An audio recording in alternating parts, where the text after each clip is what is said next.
Good morning बच्चों। Maths में आगे बढ़ते हैं। अभी आपको पिछले लेक्चर में समझाया था कि √2 अपरिमेय संख्या हम कैसे प्रूव करेंगे, √3 अपरिमेय संख्या कैसे प्रूव करेंगे। अब उसी में कुछ आगे बढ़ते हैं और संख्याओं का कॉम्बिनेशन, एक परिमेय संख्या और एक अपरिमेय संख्या का अगर कॉम्बिनेशन कोई संख्या आ रही है तो वो संख्या अपरिमेय है कि परिमेय है। पहले हम इसका पुनस्मरण कर लेंगे। 9th में हमने पढ़ा था कि एक परिमेय संख्या तथा एक अपरिमेय संख्या का योग या अंतर एक परिमेय संख्या होती है। एक परिमेय संख्या और एक अपरिमेय संख्या, अगर हम उसको जोड़ते हैं उन दोनों को तो जोड़ने के बाद भी जो संख्या आएगी वो भी एक अपरिमेय संख्या ही होगी, और अगर उनको हम घटा देते हैं तो अंतर जो आता है वो भी अपरिमेय संख्या ही होती है। और दूसरी बात ये पढ़ी थी हमने कि एक परिमेय संख्या शून्य के अतिरिक्त और एक अपरिमेय संख्या का गुणनफल या भागफल एक अपरिमेय संख्या होती है। एक परिमेय संख्या में एक अपरिमेय संख्या का हम गुणा कर दें या एक परिमेय संख्या में अपरिमेय संख्या से भाग दे दें तो हमको जो संख्या मिलेगी वो संख्या क्या रहेगी, वो एक अपरिमेय संख्या ही होगी। तो उस इन बातों को ख्याल रखते हुए देखिए ये उदाहरण है, दर्शाइए कि 5 - √3 एक अपरिमेय संख्या है। अब देखिए यहाँ पे 5 कैसी संख्या है, ये परिमेय संख्या होती है। √3 कैसी संख्या है, ये अपरिमेय संख्या है, जो कि आप इसको प्रूव भी कर चुके हैं।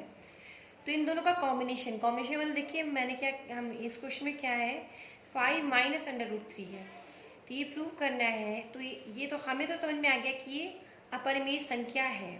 9th में हमने पढ़ा है कथन। अभी कैसे प्रूव करेंगे कि अपरिमेय संख्या है, तो यहाँ पे भी हम उल्टे तरीके से चलते हैं। हम मान लेते हैं 5 - √3 एक परिमेय संख्या है। अब अगर ये परिमेय संख्या है तो परिमेय संख्या के रूप में इसको लिख सकते हैं, यानी इसको हम भिन्न के रूप में लिख सकते हैं जहाँ a व b पूर्णांक है और b का मान शून्य नहीं है। अब यहाँ पे आगे का स्टेप बढ़ाते हैं, तो हम यहाँ करते हैं a/b को जो है बराबर के बाईं ओर ले जाते हैं और √3 को बराबर के दाहिनी ओर लेके आते हैं। तो यहाँ पे आ गया 5 - a/b इज इक्वल टू √3 या √3 बराबर 5 - a/b। ये हो गया समीकरण 1। अब देखिए 5 भी परिमेय संख्या थी और a और b, a/b ये भी क्या है, परिमेय संख्या है। तो इन दोनों को घटाने से जो संख्या मिलेगी वो कैसी संख्या मिलेगी, वो परिमेय संख्या मिलेगी। लेकिन √3 इसके हिसाब से क्या हो जाएगी, परिमेय संख्या हो जाएगी। एक परिमेय संख्या ही दूसरे परिमेय संख्या के बराबर हो सकती है। हमें बराबर में मिल रहा है √3 बराबर 5 - a/b। तो ये परिमेय है, ये हम जान रहे हैं, तो ये भी परिमेय हो जानी चाहिए। लेकिन √3 कैसी संख्या होती है, ये एक अपरिमेय संख्या है, यानी यहाँ पे हमको एक विरोधाभास मिल जा रहा है कि एक अपरिमेय संख्या परिमेय संख्या के बराबर हो गई है। इसलिए हमारी अवधारणा गलत है, यानी हमने गलत शुरुआत की थी। यानी जो हमने माना था कि 5 - √3 एक परिमेय संख्या है, वो बात गलत है। तो इसका अर्थ क्या हो गया कि 5 - √3 क्या होगी, एक अपरिमेय संख्या ही होगी। अब देखिए अगले उदाहरण में दर्शाइए कि 3 √2 एक अपरिमेय संख्या है। जैसा कि अभी मैंने आपको बताया था कि आपने पढ़ा था 9th में कि एक परिमेय संख्या और एक अपरिमेय संख्या का गुणनफल क्या होता है, एक अपरिमेय संख्या होती है।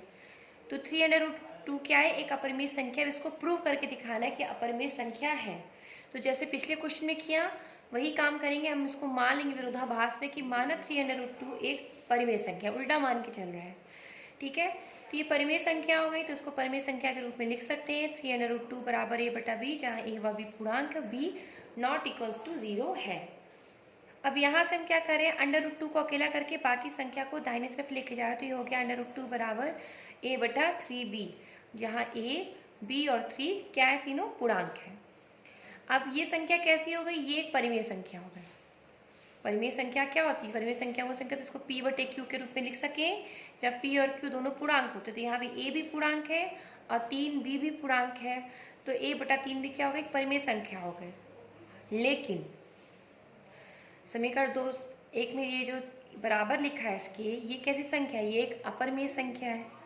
और एक कह रहा है, समीकरण 1 कह रहा है कि परिमेय बराबर अपरिमेय, जो कि एक विरोधाभास हो जाएगा इसलिए हमारी अवधारणा गलत हो जाएगी, यानी 3√2 एक परिमेय संख्या ना होकर एक अपरिमेय संख्या है। अब आपको ये दोनों उदाहरण मैंने समझा दिए हैं। इसके आधार पे आप पूरी एक्सरसाइज 1.3 स्वयं से करेंगे और ग्रुप में काम करके डालेंगे।